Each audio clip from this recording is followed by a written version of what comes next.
कहते हैं कि देर आए दुरुस्त आए, भले ही देर से सही। आखिरकार रामनिवास भी सही रास्ते पर लौट ही आया। और कैसे, आइए देखते हैं। रात को नशे में धुत रामनिवास जब गहरी नींद में सो रहा था तो अचानक उसके कानों में प्रेमी भाई जी की आवाजें गूंजने लगी। रामनिवास, नाम की अनमोल दात पाकर भी तू एक गंदी नाली के कीड़े की तरह दर बदर ठोकरे खा रहा है। अरे ये मनुष्य जीवन, अरे इसे पाने के लिए देवी देवता भी तरसते हैं और तू इसे दिन भर दिन बर्बाद कर रहा है। और धीरे धीरे आवाजें इतनी तेज हो गई कि उसके लिए सोना मुश्किल हो गया। पर बाद में तुझे जब पता चलेगा ना तब तेरे पास सिवा पछताने के और कुछ भी नहीं होगा, कुछ भी नहीं होगा, कुछ भी नहीं होगा, कुछ भी नहीं होगा, कुछ भी नहीं होगा, कुछ भी नहीं होगा, कुछ भी नहीं होगा, कुछ भी नहीं होगा। और तब वो उठकर बैठ गया।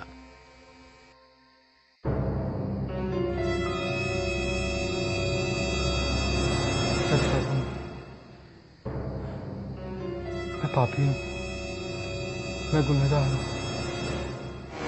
मेरे गुनाह माफी के काबिल ही नहीं है। अगर मैं माफी मांगू तो किस मुंह से माफी मांगू मैं? पिताजी मुझे माफ कर देंगे? पिताजी, मैं डेरे जाऊंगा, मैं कल सुबह ही डेरे जाऊंगा। मैं पिताजी से नाक रगड़ रगड़ के माफी मांगूंगा।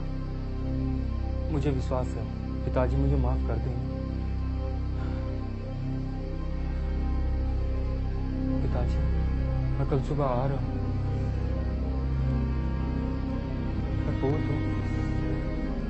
कपूर, मुझे माफ कर दीजिए।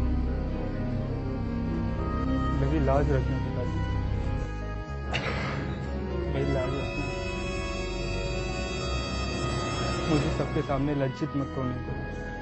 उसकी अंतरात्मा उसे झकझोर रही थी।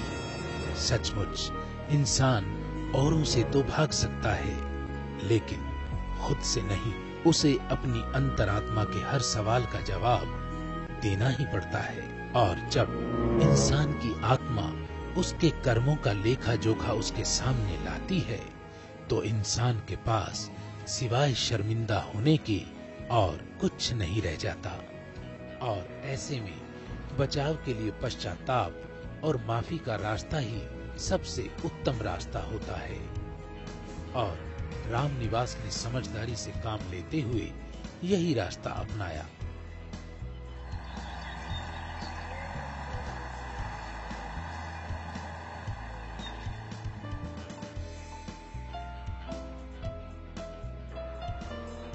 अपने गुनाहों की माफी के लिए रामनिवास ने डेरा सच्चा सौदा में जाकर पहले सेवा की। अपने सतगुरु परम पूज्य संत गुरमीत राम रहीम सिंह जी इंसा के चरणों में माफी के लिए फरियाद की।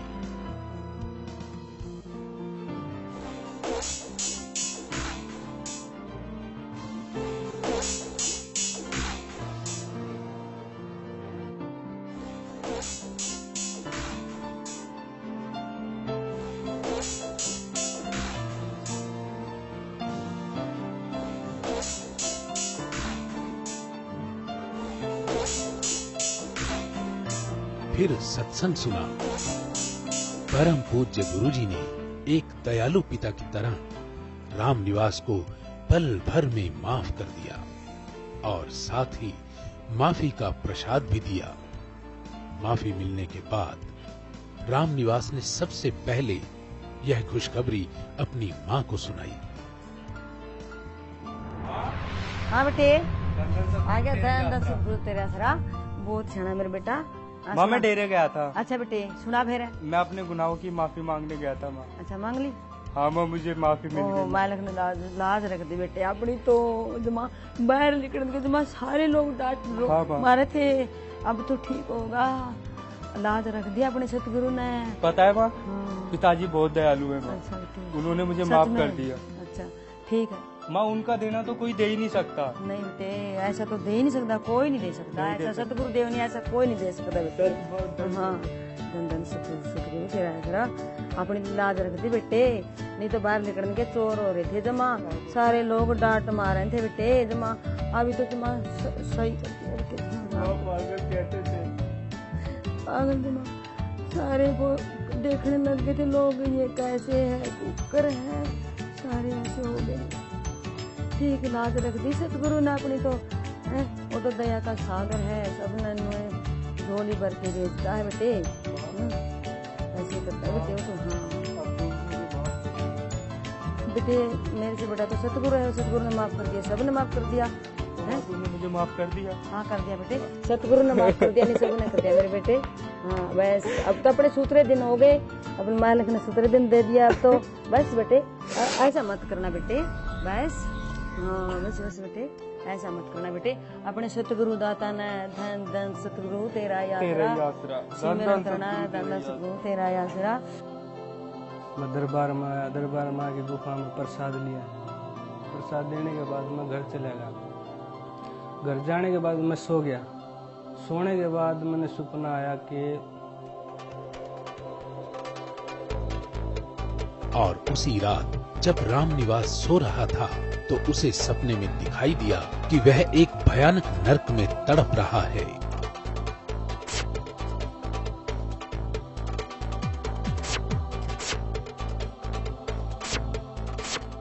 और करुणा के सागर परम पूज्य सतगुरु ने दया मेहर की बख्शिश करते हुए उसे घोर नरक से बाहर निकाल दिया।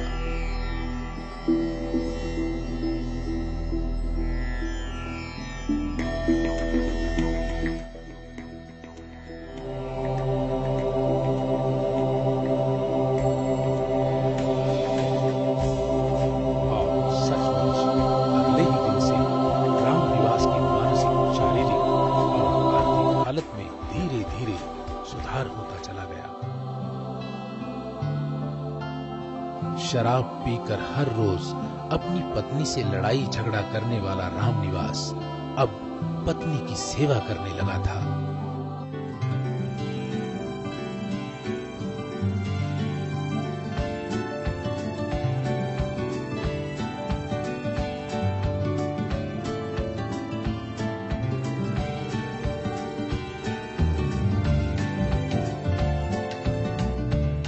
रोटी खांदा नू आंदा भी लत्ते भी धोंदा, धक्कत नू आंदा रोटी दा धक्कत रोटी खांदा।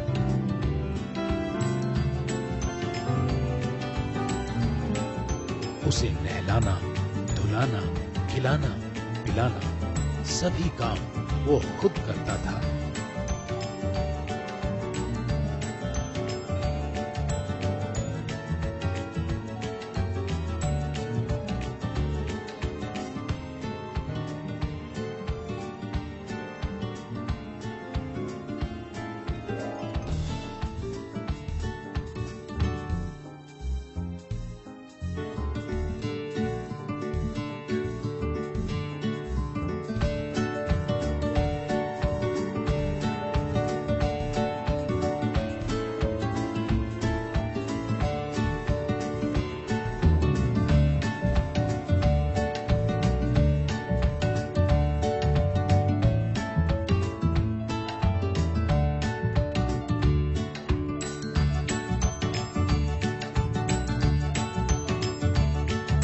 और घर वाले भी कौन नहीं मानना करते, क्या करते भाई तो दूसरी शादी कर देंगे, भाई इसमें छोड़ दे, इसमें छोड़ दे। वह भी मैंने बिल्कुल नहीं छोड़ दी। रामनिवास का दुख उसकी माँ से देखा नहीं जाता था।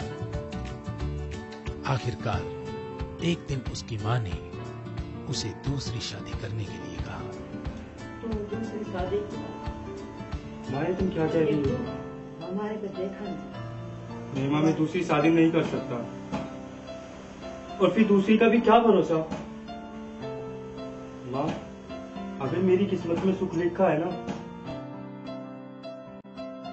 तो पिताजी इसी को ठीक कर देंगे। मैं दूसरी शादी नहीं कर सकता, आगे पिताजी की मर्जी है।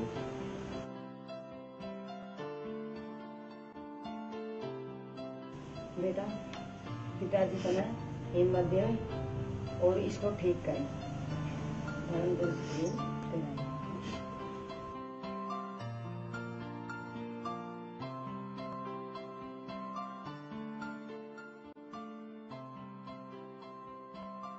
क्या करेगा उसको, जैसे पागल है। फिर अपने मैं दरबार में सेवा में आने लगा।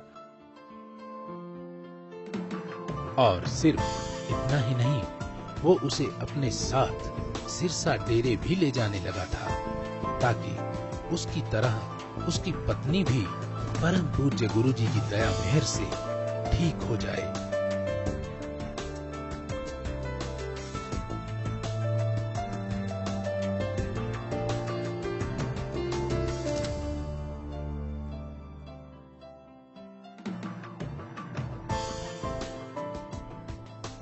और ऐसा हुआ भी। परम पूज्य गुरुजी की कृपा से रामनिवास की पत्नी अब पूरी तरह से स्वस्थ हो चुकी है।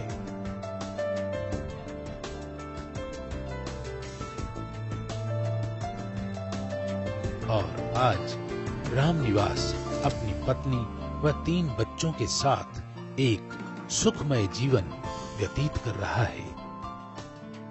मैं बीमार थी जी, पिताजी दिखे दर्शन देके गए, 3 नुके खड़े देखे हुए तन की चले जाऊँ को सिर पाटे क्या मैं ठीक समझा हूँ।